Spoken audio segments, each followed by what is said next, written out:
giống như là em là một cái người cầu nối ở giữa thế giới hữu hình này và một thế giới vô hình. Làm sao em có thể làm được cái công việc này? Tại vì nếu như gọi là ngày xưa mấy ông bà đồng cốt đi thì cũng cần phải có một cái khả năng nhỉ, để người ta làm được công việc đó. Đúng là ngày xưa những người mà tự nhiên ví dụ như bị tai nạn hay là qua những cái sự cố giống như là gọi là gì ta, Phật tử á, ông ấy kết nối với cả mọi người bằng cái cách ông ấy vào cái trạng thái thôi miên, và xong rồi ông ấy kết nối với cả higher self của ông ấy, và xong ông ấy cũng lần về lại giọng nói của mọi người. Thì em đọc được một cái chi tiết đấy, là em cũng có thử trên một vài người, thì em cũng lần về được lại những cái quá khứ, những cái hình ảnh. Thì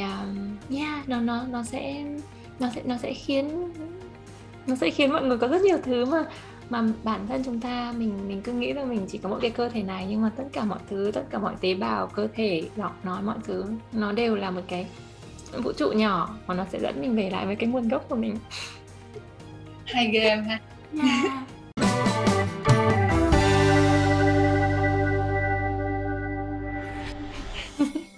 Em đang nói về những cái khóa học của em thì lúc nãy em cũng có nói về Reiki, thì chị cũng biết sơ sơ về Reiki thôi. Nhưng mà Reiki thì nó khác như thế nào với cái việc mà dẫn kênh hoặc là cái việc kết nối tâm linh của em? Reiki đang rất là phổ biến ở trên thế giới nói chung, và ở trên thế giới rất là lâu rồi, nhưng mà dần dần mới bắt đầu phổ biến ở Việt Nam. Cái cách mà em hiểu về Reiki và cái cách em hướng dẫn mọi người về Reiki, thì chúng ta vẫn hay nghe nói Reiki nó là một cái bộ môn về chữa lành bằng tay, bằng năng lượng, là mọi người sẽ đặt tay lên trên người kia để những cái chỗ đau, và xong truyền năng lượng cho người kia. Nhưng mà một cách nguồn gốc nhất của Reiki, khi chúng ta lần về lại với cụ tổ, người sáng lập ra Reiki là cụ Mikao Usui. Gọi là sáng lập thì cũng không phải là cụ sinh ra cái môn phái đấy đâu, nhưng mà nó là một cái hành trình mà cụ tu tập về tâm linh, tu tập về con đường phát triển tâm linh của cụ. Thì cho tới một cái hôm mà cái lần cuối cùng mà cụ đi tu tập trong 21 ngày thiền và nhịn ăn ở trên núi, và xong cụ bắt đầu nhận ra được là mình là một với cả vũ trụ. Thì xong rồi sau đấy cụ mới gọi đấy là năng lượng Reiki, là năng lượng vô tận của vũ trụ. Thì một cách trước tiên thì Reiki đối với em, và cách mà em hướng dẫn mọi người, nó là cái con đường để chúng ta quay về bên trong, con đường để mình bắt đầu phát triển, mình kết nối với cả bản thân mình trước tiên, và chúng ta sẽ mang năng lượng của vũ trụ đấy, mang năng lượng của cái sự hòa nhập, của sự yêu thương, của ánh sáng đấy vào bản thân mình, và bắt đầu khiến mình trở thành một cái kênh dẫn của năng lượng đó tới với người ta cần. Thì về một cách giống nhau thì Reiki với các em đang làm nó đều là kênh dẫn. Mọi người không dẫn kênh bằng miệng, nhưng mọi người dẫn kênh bằng năng lượng. Thì Reiki nó là cái cách dẫn kênh như thế. Nếu mà không có Reiki thì mọi người vẫn có thể kết nối với cả linh hồn của mình, vẫn có thể con đường tu tập thông qua việc thiền định, thông qua những cái hình thức khác. Nhưng mà Reiki nó phổ biến và nó dễ, bởi vì là nó có một cái sự hệ thống, và nó có những thứ mà chúng ta có thể làm việc, ít ra làm việc một cách hữu hình, là các biểu tượng trong Reiki chẳng hạn, và mọi người có thể cảm nhận được năng lượng nó chảy qua cơ thể và khi làm việc trên người khác. Nhưng mà đối với em, và sau khi hệ thống lại, sau khi quan sát lại, thì khi mà chúng ta đặt tay trên Reiki, đặt tay trên mình để sự chữa lành, thì nó cũng giống như là chúng ta đang thiền thôi. Mình cũng bắt đầu quay về bên trong, hướng sự chú ý vào trong một vài phút, và để tập trung vào cái thời điểm hiện tại. Thì đấy là Reiki đối với em. Còn bên cạnh nữa, ngoài ra thì Reiki nó sẽ giúp cho những người khác, sẽ giúp cho việc là chúng ta gửi năng lượng tới họ, và nó không phải là một cái gì đấy thần thánh đâu mà bảo là chữa được bách bệnh, chữa được tất cả mọi bệnh đến đâu. Reiki nó không phải là như thế, và chúng ta cũng không nên nghĩ rằng là mình là một người chữa lành và mình có thể chữa được tất cả các bệnh. Nó không phải là như thế. Thực ra mang cái tâm thế của một Reiki healer thì chúng ta là một cái người hold space, một cái người giữ không gian, tạo không gian cho họ, để chúng ta gợi mở và nhắc lại họ rằng họ mới chính là cái người chữa lành. Họ mới chính là một với cả vạn vật, họ có khả năng tự chữa lành, và cơ thể, năng lượng, mọi thứ của họ đều có thể, nếu mà họ muốn và thật sự đặt cái niềm tin vào cái việc đấy. Thì em có hướng dẫn mọi người về Reiki, nhưng đấy là cái cách mà em kết hợp cả công việc em làm về những kiến thức em làm với Reiki để cho mọi người có thể hiểu một cách sâu sắc hơn và hiểu một cách nguồn gốc hơn, và từ đó có thể tự đi trên con đường của mình. Cái khóa học mà em vừa nói, đó là một bắt đầu tới nay là năm khóa rồi, là về năng lượng với trực giác. Thì cũng là hướng dẫn mọi người cách kết nối với cả tiếng nói bên trong thôi, kết nối với cả spirit guide, spirit team của mọi người. Nhưng thực chất ra là em không phải một cái thầy giáo hay cô giáo gì đâu. Tất cả những gì em truyền đạt lại đều là những thứ mọi người đã biết rồi, giống như là em khơi lên một cái vấn đề mọi người đã biết rồi bên trong mọi người thôi, mọi người nhớ lại thôi. Thì thì em cũng vẫn chỉ coi vai trò của mình là một người gợi nhớ lại cho mọi người, khơi gợi lại thôi, để mọi người bắt đầu tự đi những cái bước tiếp theo. Thì khi mà em nói về Reiki á, thì cái mà chị thấy nó khá giống với cái môn trường sinh học mà chị đang thực hành, tức là mình có một cái tên khác gọi là nhân điện. Thì nó khá là giống ở chỗ là chúng ta cũng thiền để nhận năng lượng, và chúng ta cũng là cái trung gian để giúp chữa bệnh cho người khác. Chị không đi đến chị không thực tập cái việc chữa bệnh như là cái phần chính của cái môn trường sinh học, mà chị chỉ thiền để chị giữ cái tiếp tục nhận cái nguồn năng lượng cho mình khỏe mạnh thôi. Nhưng mà nếu mà đi sâu hơn trong cái bộ môn này thì nó cũng, chị thấy nó khá là tương đồng với Reiki ở chỗ là mình cũng chia sẻ cái năng lượng, tức là mình cũng dùng tay để mà mình tiếp xúc với bệnh nhân, và mình gọi là đúng nghĩa là dẫn một cái kênh năng lượng để mà chữa bệnh cho họ. Thì chị không biết cái nguồn gốc của hai cái đó nó có liên quan gì đến nhau không, nhưng nó khá giống nhau vì đều dùng năng lượng chữa bệnh hết trơn ấy.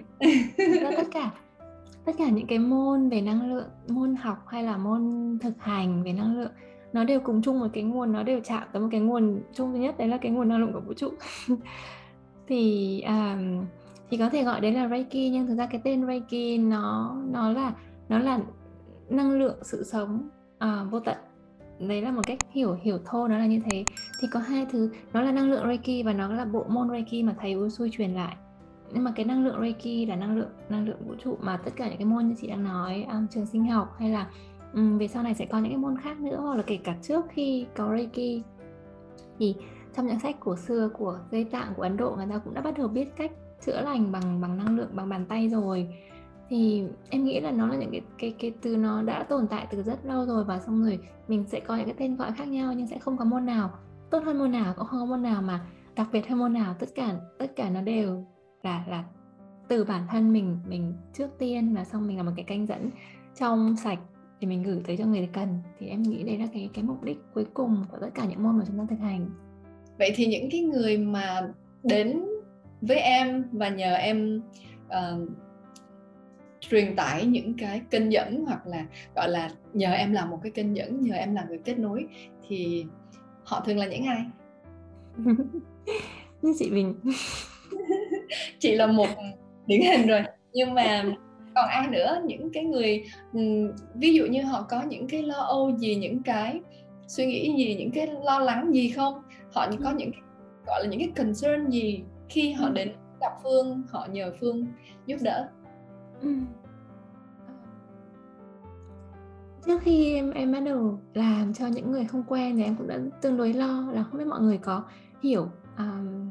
kết nối tâm linh hay là channeling là gì không. Nhưng mà cũng không biết là có thể là do vũ trụ dẫn dắt mọi người tới theo cái con đường này, hay là mọi người khi có câu hỏi thì sẽ được tìm tới câu trả lời. Nhưng mà hầu hết tất cả mọi người tìm đến với em, dù là có thể sẽ có những cái background khác nhau, nghề nghiệp, vị trí, câu chuyện khác nhau, nhưng mà tất cả đều cùng chung một câu hỏi lớn, đấy là thực ra chúng ta là ai, mọi người là ai, tại sao mình lại ở đây. Thì đấy là những cái câu hỏi mà đó là khi chúng ta bắt đầu khởi lên như thế. Và thường là sau một cái quá trình dài mà có những cái sự có thể là đổ vỡ về mặt tình cảm, đổ vỡ về mặt công việc, hoặc là sau một thời gian, giống như vừa nãy chị kể về bạn kia mà thấy bị chai sạn cảm xúc, cũng sẽ có những bạn tìm đến với em như thế mà một thời gian là không biết là mình muốn gì, không biết mình thích gì, hoặc là không muốn sống nữa, hoặc là muốn đi tu, không biết là mình có người bạn đời với mình có thật sự là người mà sẽ cùng đi với mình hay không. Tức là những cái câu hỏi mà nó đều rất là chung về một mặt nào đấy, nhưng nó sẽ rất là riêng về mọi người mang đến một cái câu chuyện. Nhưng rồi sau đấy em cũng thấy rất là biết ơn, vì cũng không hiểu tại sao mà mọi người dù là chưa biết dẫn kênh là gì, nhưng mà qua việc đọc những cái bài viết em viết thì mọi người tin, mọi người tìm hiểu, mọi người hiểu, dù là có thể không hiểu Spirit Guide là gì hẳn đâu, nhưng mà mọi người có một cái niềm tin lờ mờ rằng thực ra là đấy là cái người chúng ta đang muốn nói chuyện đây, mình đang muốn nói chuyện với cả tâm hồn, linh hồn của mình đây, thì mọi người tìm đến. Thì mỗi buổi nó sẽ có, dù là mọi người đặt câu hỏi đấy, đặt câu hỏi ở trong cái thư em gửi ban đầu ấy, nhưng rồi cái hướng đi của từng buổi nó sẽ là những thứ mà chúng ta không nghĩ là, đôi khi chúng ta không nghĩ là mình cần nghe đâu, nhưng nó là những thứ mà mình lại cần nghe nhất vào cái thời điểm đó. Đôi khi là mình muốn nghe, mình muốn giải quyết một vấn đề này, nhưng mà sau đấy sẽ phải đi qua một cái vấn đề khác trước khi là giải quyết được cái vấn đề đó. Nó giống như thế nào nhỉ? Ví dụ như chúng ta cứ muốn hiểu về công việc chẳng hạn, hoặc là chúng ta muốn hiểu về mối quan hệ với người này người kia, tại sao lại lâu không có, mãi chưa có người yêu mãi chưa có chồng chẳng hạn, thì cuối cùng bắt đầu về sau khi bắt đầu có thể là những cái câu hỏi đấy nó mọi người tìm về những hình thức khác, như là xem bài tarot chẳng hạn, hoặc là xem tử vi, thì có thể sẽ có những câu trả lời nào đôi khi nó sẽ cụ thể hơn. Nhưng mà khi mà mọi người tìm về với Spirit Team thì sẽ bắt đầu từ những cái gốc rễ đầu tiên, cội nguồn, đấy là mọi người có thế nào nhỉ, có những cái nỗi sợ gì ở bên trong hay không, có những cái tổn thương gì nó đang giữ mọi người lại để không mở lòng hay không, mọi người có yêu bản thân mình hay không, giống như là cái chương trình của chị, mọi người có yêu bản thân mình hay không. Và nó cũng không có công thức chung cho những ai tìm đến với em đâu, nhưng mà hầu hết mọi người tìm đến thì đều đã hiểu là mình sẽ nói chuyện với ai. Em cũng dặn mọi người trước là những câu hỏi này có thể hỏi được, những câu hỏi khác ví dụ như là có đòi nợ được hay không em sẽ không trả lời được hoặc là có bán nhà được hay không em sẽ không trả lời được. Nhưng mà những cái câu hỏi thật sự về mặt linh hồn, về mặt làm ý nghĩa, mục đích sống, về mặt tổn thương, tình cảm, chữa lành đứa trẻ bên trong, tất cả mọi thứ, kể cả về mặt là công việc về sau này, con đường định hướng về mặt linh hồn một cách giá trị cao nhất, một cái khát khao của linh hồn, thì đều sẽ được tìm đến câu trả lời. Nếu như trong cái thời gian làm việc của mình hơn 1 năm qua thì em có những cái trải nghiệm nào với những cái người khách hàng nào mà làm cho em có cái tất nhiên là câu chuyện của họ chứ không phải câu chuyện của mình, nhưng mà nó làm cho em rất xúc động, hoặc là em vẫn nhớ cho đến bây giờ không? Có một trường hợp, có một em này em rất là nhớ, bởi vì nó vừa là bài học cho em, nó vừa là một cái trường hợp để mà em biết là thực sự mình sẽ phải tin vào những gì mình nhận được. Thì đợt đó em ý làm với em 2 lần. Lần đầu tiên là khi lúc đấy hai vợ chồng vẫn đang ở Úc, nhưng mà bị trục trặc visa, cho nên là bị kẹt lại ở một cái nơi rất là hẻo lánh, không có tiện nghi gì cả, và bị kẹt mất 5 năm rồi, tức là visa bị không giải quyết được, bị xin visa định cư nhưng mà cứ bị trục trặc về công việc ạ. Thì lúc mà tìm đến với em thì lần đầu tiên bé nó bảo là em không biết là em sẽ bị kẹt thế này đến bao giờ, em bị trầm cảm rồi, không biết là sẽ kéo dài đến tình trạng đến bao giờ. Và hai vợ chồng cũng cố gắng với nhau 7 năm rồi mà chưa có con á. Thì trong cái buổi lần đầu tiên đó thì em có thấy, tức là sẽ có rất nhiều thông tin, nhưng mà một cái hình ảnh nó đọng lại, em có tả lại với em bé, đấy là em bé làm việc ở trong, em ý làm việc ở trong bệnh viện, và đằng theo sau, có lẽ theo sau mẹ, đấy là hình ảnh của một đứa bé con cứ chạy theo mẹ rồi. Thì em cũng bảo với em ý rằng cái sự khó khăn này nó sẽ không kéo dài lâu đâu, nó sẽ, cái tương lai này nó đã có sẵn ở đấy rồi, tức là nó đã có cái sự chuyển biến rồi. Nhưng mà cái lần đầu tiên đấy xong là cũng không, em ấy vẫn thấy nó bị bí bách á, nên là hẹn nhau 1 tháng sau quay trở lại để làm một buổi nữa để xem có gì thay đổi hay không. Thì đến buổi thứ 2 em ý trước khi buổi làm em ấy nhắn tin với em bảo là em có bầu rồi chị ạ, nhưng mà em bị ra máu, mà bây giờ ở xa trung tâm á, đi bệnh viện 1 tiếng đồng hồ cơ, nên cũng lo là không biết là có vấn đề gì hay không, với lại công việc thì vẫn chưa có thay đổi gì cả. Thì đến buổi 2 em làm, em cũng vẫn lại thấy cái hình ảnh bé đó, bạn đó ở trong bệnh viện, làm trong bệnh viện, em bé chạy theo sau mẹ, lẽ đeo theo sau mẹ. Thì và giống như một cái tương lai nó đã ở đó sẵn rồi. Cái sự khó khăn hiện tại này nó chỉ là một cái thử thách thôi, để xem em ấy kiên trì được không, em ấy có nhẹ nhàng hơn với bản thân mình được hay không thôi. Thì sau buổi đó xong thì em cũng cứ rất là tự dày vào bản thân mình, là không biết là mình không giúp gì được em ấy vẫn bị khó xử, vẫn cứ bị mặc cảm, vẫn cứ bị trầm cảm như thế. Liệu là sau buổi này nó có khác gì hay không? Thì hôm sau đấy thôi, em cũng thỉnh thoảng vẫn nhớ đến em bé, nhưng mà cũng không nhắn tin gì để cho em ấy yên ổn với cuộc sống của mình. Cho đến 8-9 tháng sau em mới nhắn tin, một hôm nhắn tin cho em bảo là gửi hình một cái đứa bé con, một cái em bé mới đẻ, bảo là con chào bác, con tên là thế này thế kia. Xong em bảo là trời ơi, từng đấy tháng đã sống như thế nào. Thì em bảo là sau buổi đó thì sau một hai tháng sau thì tự nhiên là visa lại được thuận lợi hoàn toàn, rồi là được xét, rồi là hai vợ chồng chuyển tới sống ở thành phố, rồi là sinh con, rồi bây giờ mọi thứ nó dần dần ổn định hơn. Thì khi nào có điều kiện thì sẽ tới Sydney để thăm bác. Thì em thấy nó giống như là tất cả những gì mình làm, tất cả những gì mình truyền lại, mình trao đi, nó thật sự nó xứng đáng ở cái giây phút đấy. Bởi vì nó không phải rằng mình làm gì đấy để thay đổi hay là cài đặt gì đâu. Nó là cái niềm tin, nó là cái niềm tin mà nó sẽ thay đổi, nó sẽ thay đổi, nó sẽ giúp cho người ta có thêm động lực để bắt đầu đi tiếp. Có niềm tin thì mình sẽ tin rằng là em bé sẽ ở cạnh mình, em bé sẽ vẫn ở lại, hai vợ chồng sẽ vượt qua được giai đoạn đó. Thì rồi sau này tự nhiên mọi thứ nó sẽ được xoay vần, nó sẽ được thay đổi, nó sẽ được thuận lợi hơn thôi. Thì đấy là một trong những trường hợp mà mọi người quay lại, mọi người feedback lại cho em về xem mọi người sống ra sao. Có một số khách hàng em vẫn giữ liên lạc và để xem cái hành trình phát triển của họ, giống như là một trong những là giống như chị mình á. Với một số bạn nữa em xem cả một hành trình phát triển của họ trong vòng 1 năm, họ đã thay đổi như thế nào, từ một người mà giống như là lột xác hoàn toàn ạ. Nó giống như một con phượng hoàng. Cái hình ảnh họ dùng ở trong buổi dẫn canh là một con phượng hoàng, nó bay lên từ đốm lửa, nó lột xác hoàn toàn, nó thay đổi, nó đúng thật sự với linh hồn của mình. Thì đấy là những trường hợp em thấy rất là cảm động và thật sự biết ơn về công việc mà em đang làm. Cái cô bé đó là chắc là đã trải nghiệm cũng đủ lâu rồi, và có lẽ gần đến cái giai đoạn cuối cùng thì kiểu như cảm thấy chịu hết nổi, muốn từ bỏ thì nó cũng là đến cái giai đoạn kết thúc của cái trải nghiệm của cô bé đó, nên nó cũng đến một cái kết cục tốt đẹp hơn, mọi thứ nó thay đổi tốt đẹp hơn. Và như em nói là cái niềm tin nó cũng giúp cho mình nhận đến những cái năng lượng tích cực, bởi vì cái niềm tin nó giúp cho mình giữ được những cái năng lượng tích cực và thu hút về mình những cái năng lượng tích cực, thì nó sẽ giúp cho em bé đó mọi thứ nó thuận lợi hơn. Đó là cái mà chị nghĩ là rất là quan trọng, mình giữ được những năng lượng tích cực. Đôi khi nó là cả một cái sự buông bỏ nữa. Có rất nhiều những cái cảm xúc, những cái tổn thương mà khi em kết nối, khi mình bắt đầu nhìn sâu vào bên trong thì bắt đầu mới nhận ra rằng mọi người giữ những cái tổn thương đấy nó rất là lâu.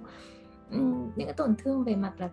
tự trách bản thân mình, cái mặc cảm, cái sự hà khắc với bản thân, cái sự mà có thể chỉ cần một cái lỗi nhỏ mình đã làm trong quá khứ thôi, nhưng mình vẫn cứ đay nghiến, mình vẫn cứ lặp lại, mình vẫn cứ chỉ trích bản thân mình vì những cái lỗi lầm đấy, mà xong rồi mình sẽ không buông bỏ để mình bắt đầu mình sống tiếp một cái cuộc sống mình thực sự mình xứng đáng ấy. Thì em làm việc với cả có những bạn rất là trẻ mà có thể là vì những cái sai lầm của tuổi trẻ thôi, mà xong cho tới bây giờ khi lớn hơn mình vẫn cứ mang những cái áp lực, những cái tổn thương đấy, những cái sự chỉ trích đấy, mà nó sẽ ảnh hưởng tới cuộc sống bây giờ, cuộc sống trong gia đình hiện tại bây giờ. Thì đôi khi là cái mọi người cần nó không phải là những cái buổi gọi là nói chuyện hàng giờ đâu, mà đôi khi nó chỉ là một cái sự cho phép mình buông, cho phép mình được thật sự là quên, và cho phép mình tha thứ cho bản thân mình. Thì đôi khi đấy là những cái bài học của linh hồn trong cuộc sống này. Thì nghe nó rất là đơn giản, nhưng mà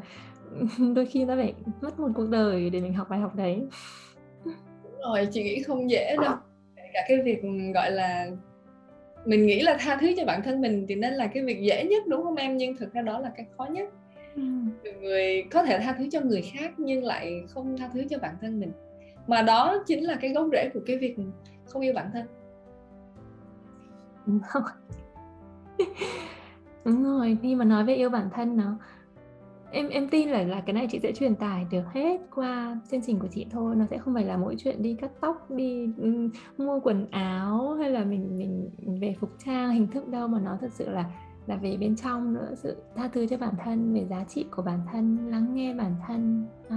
yêu bản thân kể cả những điểm tốt và kể cả những điểm chưa tốt, những điểm chưa hoàn thiện, và không so sánh mình với ai khác nữa. Vì thực ra là mọi người sẽ thấy rằng kể cả khi mọi người nghĩ rằng là chúng ta sinh ra để làm gì, chúng ta không có một cái nhiệm vụ mục đích gì cao cả to lớn rời sông lấp bể như những người khác, nhưng thực ra là đôi khi chỉ cần một cái đốm sáng của mình thôi, nó đã lan tỏa tới cho những người khác rồi mà mình không nhận ra. Thì đó là những thứ em nghĩ là nó sẽ mang lại giá trị tích cực, và cứ từng một người nó sẽ ươm mầm ra những người khác. Như cái mà mình hay thường thấy là mình nghĩ là yêu thì dễ, nhưng thật ra đối với cái tình yêu bản thân, có nhiều người họ vẫn không hiểu được là yêu bản thân là như thế nào. Cũng như cái bạn mà hôm nay chị gặp mà chị kể với em lúc nãy, thì bạn nói chứ yêu bản thân là gì vậy chị? Lần đầu tiên em mới nghe. Em không biết cái đó là cái gì hết. Em 20 mấy tuổi đầu, bây giờ em lần đầu tiên em mới nghe đến cái chuyện là yêu bản thân. Chị nói không phải một mình em đâu, có khá là nhiều người họ vẫn chưa có quen với cái khái niệm này, nhưng thực ra nó đều là những cái điều rất là gần gũi trong cái cuộc sống của mình thôi. Nó đều là những cái điều mà mình gọi là xảy ra hàng ngày đối với mình, những cái thái độ của mình với cuộc sống, cách hành xử của mình đối với những điều xung quanh, nó thể hiện là mình có biết yêu bản thân của mình hay không. Và nếu như mình không chấp nhận được cái bản thân mình có những cái khiếm khuyết, có những cái điều mà chưa có đủ tốt, chưa có đủ giỏi, thì mình sẽ không biết là từ cải thiện và thay đổi nó từ đâu hết. Mình phải chấp nhận bản thân mình như mình là như thế để mình có thể thay đổi nó và làm cho nó trở nên tốt đẹp hơn. Thì đó là một cái phần mà chị nghĩ nhiều người họ vẫn chưa nhìn đến, và nó đòi hỏi một cái sự can đảm nữa cơ. Mình phải đủ dũng cảm để mình chấp nhận được rằng là mình không giỏi như mình mong muốn chẳng hạn, mình chưa đến giai đoạn đó chẳng hạn. Thì nhiều người cứ hay che giấu cái phần đó đi và nghĩ là mình giấu đi thì không ai biết. Nhưng người ta không biết, mình biết nè. Bản thân mình biết nè, nhưng mà mình không chấp nhận cái chuyện đó thôi. Thì nếu như mình không chấp nhận thì sẽ rất khó để cho mình thay đổi cái điều đó, để cho cuộc sống của mình nó trở nên tốt hơn. Nhưng như em nói lúc nãy, khi cái sự buông bỏ nó đã đến, mình chấp nhận được cái điều mà nó chưa tốt, nó chưa đúng, hoặc là mọi cái nó còn chưa ở cái mức mình mong muốn, thì mình chấp nhận, mình buông nó ra. Những cái suy nghĩ mà mình đang giữ nó lại, mình có thể cho nó đi. Thì từ đó bắt đầu mình nhận đến được những cái năng lượng tích cực, và từ đó mình bắt đầu thay đổi được cuộc sống của mình nhờ những cái tư duy thay đổi, chuyển giao của cái cũ và cái mới. Và khi đó mình sẽ làm cho mọi cái nó trở nên tươi sáng hơn rất là nhiều. Đối với cái công việc của em á, thì em có một cái câu chuyện nào mà em có thể chia sẻ với mọi người, một cái ca nào, cái ca của một cái khách hàng nào á mà đã đến với em mà em cảm thấy rằng là cái công việc dẫn kênh này thật sự mang lại lợi ích cho họ hay không? Lần gần đây nhất là cũng là một bạn, thì đến khi mà bắt đầu em kết nối với cả bạn ấy, thì cũng lại là một trường hợp mà bạn ấy muốn đi tu á, cũng lại là một trường hợp mà em đã nhìn thấy rõ ràng là thật sự là muốn đi tu rồi, muốn cạo đầu rồi.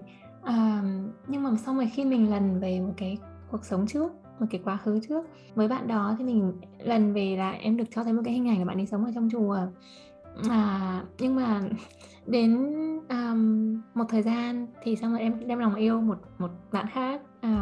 xong rồi là phá giới, thế là không còn ở lại trong chùa nữa. Thì em cũng tả lại cho bạn ấy, xong rồi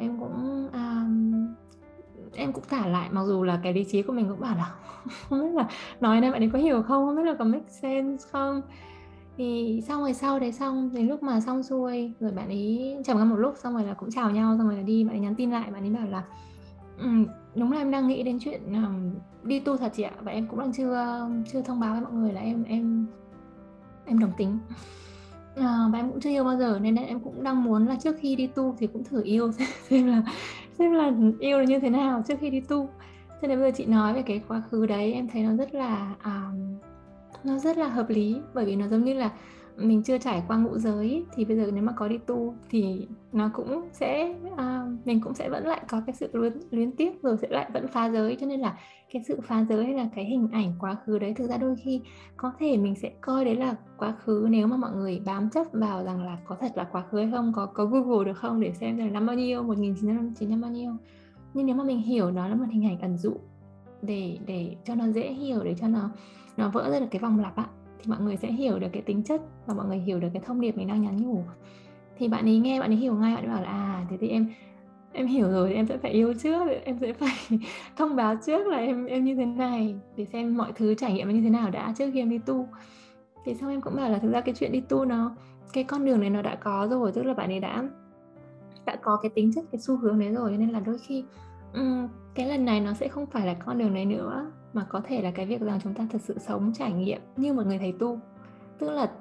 trong cái buổi đấy cũng có thông điệp là cái khó ở đây nó không phải là nếu mà việc đi tu nó đã rất là dễ, một cái con đường có thể là nó dễ bởi vì chúng ta ra khỏi hẳn với cả cuộc sống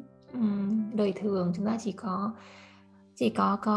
như thế thôi. Nhưng mà cái khó ở đây đấy là làm thế nào để sống hòa nhập giữa cuộc sống và trong một cái tâm trạng, tâm thế của một người tu hành ấy. Nó là cái khó. Cho nên là họ cũng nói như thế, họ là street guy, họ cũng nói như thế với bạn. Thì tất cả những cái chi tiết mà em tả lại thì với em không hiểu đâu. Kể cả em cũng hiểu cái tính chất là tại sao bạn ấy lại yêu say đắm cái người con gái này, tại sao lại yêu say đắm đến mức mà phá cả giới để bỏ chùa, để đi ra lập gia đình với cả cái người đó, mặc cho tất cả mọi cái sự cản trở. Nhưng rồi về sau khi bạn ấy giải thích em mới hiểu, em mới thật sự hiểu là cái sự khát khao, cái sự come out ấy, cái sự mà bộc lộ bản thân rồi thể hiện bản thân, được thật sự sống đúng với tình cảm, với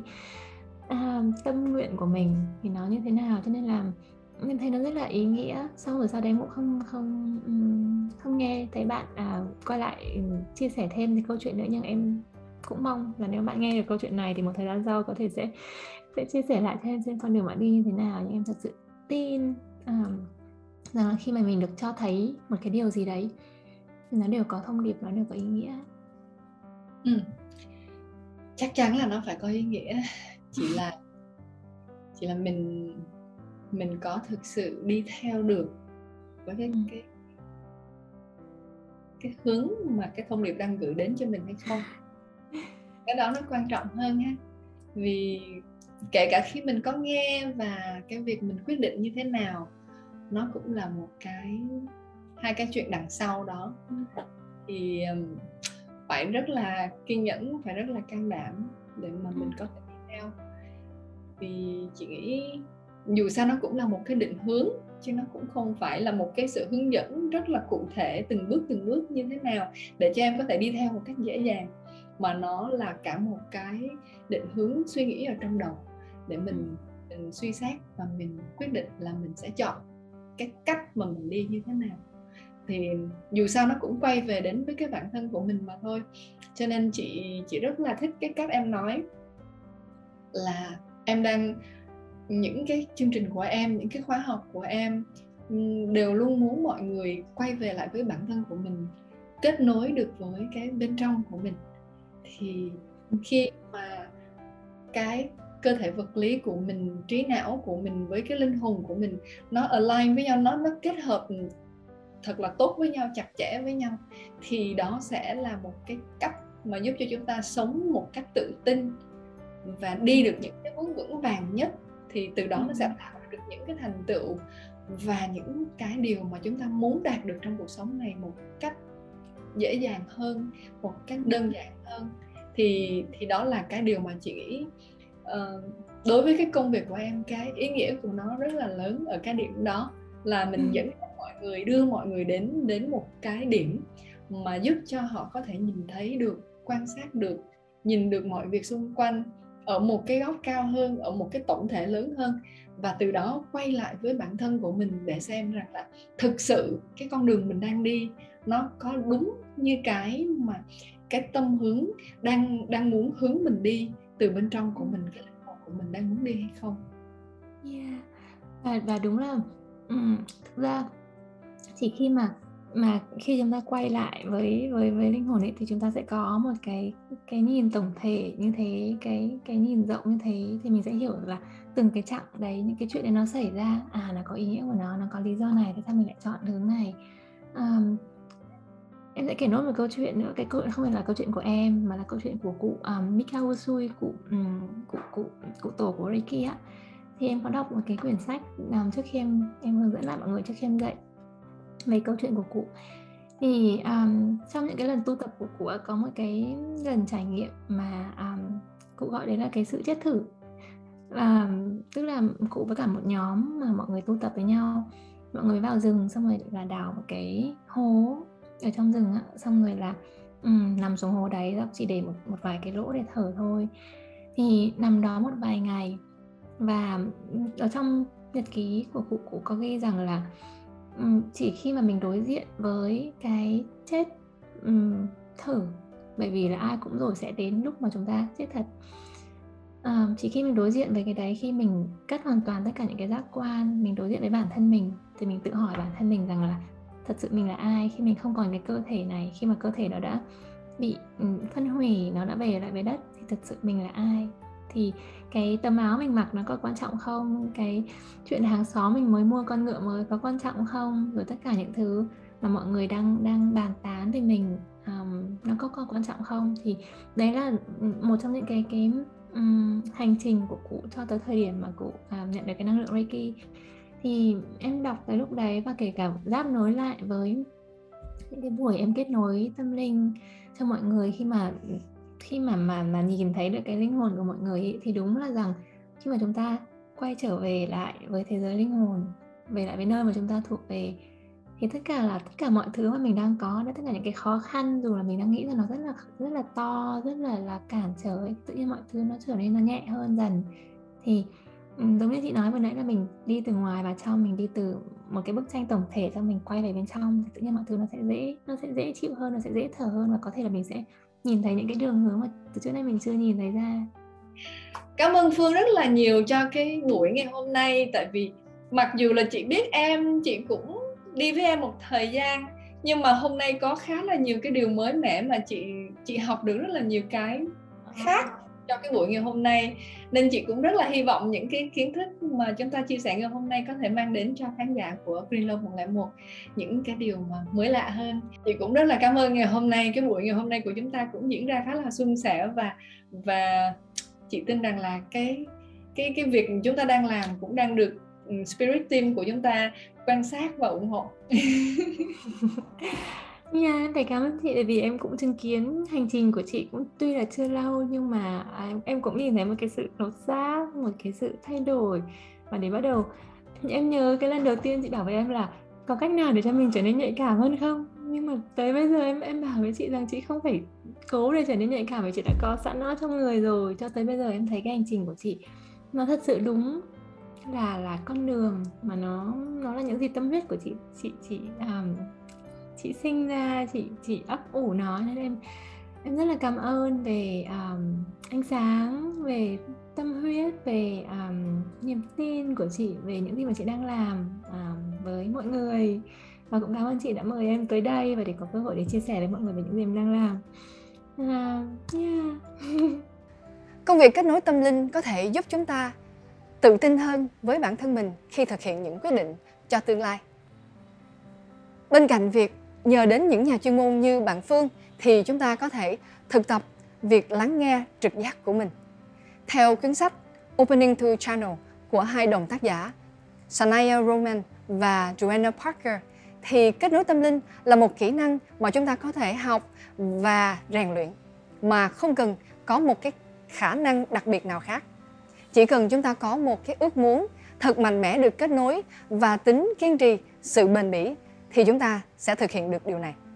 Khi được kết nối thì chúng ta sẽ có một cái nhìn rộng mở hơn, và chúng ta quan sát thế giới này một cách lạc quan hơn, cũng như chúng ta có một cái nhìn tích cực hơn và dễ xuôi theo dòng các cái sự kiện xảy ra hơn. Từ đó chúng ta có thể mở rộng tình yêu thương của mình đến vạn vật xung quanh và cuộc sống của chúng ta sẽ trở nên có ý nghĩa hơn. Đó cũng chính là gốc rễ của những điều giúp cho chúng ta hạnh phúc hơn trong cuộc sống này.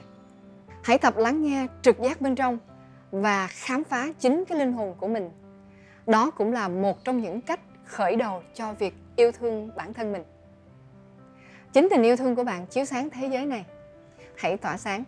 Green Love 101 là chương trình dành cho chủ đề yêu bản thân và phát triển tâm hồn. Xin chào và hẹn gặp lại lần sau.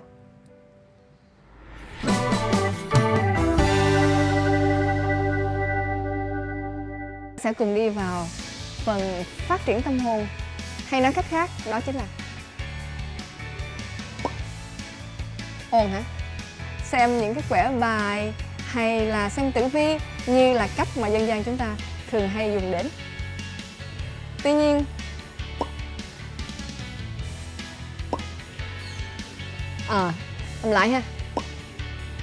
lại ha.